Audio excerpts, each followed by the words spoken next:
I've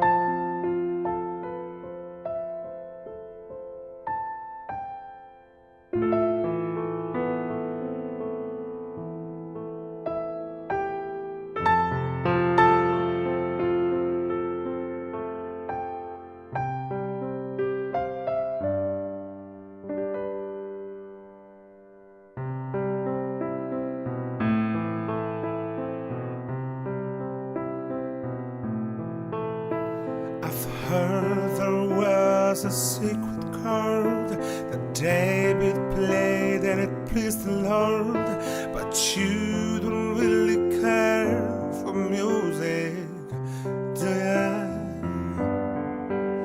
Well, it goes like this: the fourth, the fifth, the minor fall, the major lift, the powerful king composing. Hallelujah, hallelujah, hallelujah, hallelujah.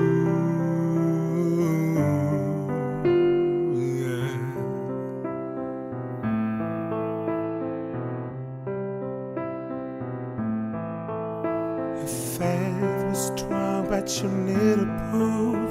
You saw her bathing on the roof, the beauty and the moonlight overthrew you. She tied you to a kitchen chair, broke your throne and she cut your hair, and from your lips she drew the hallelujah.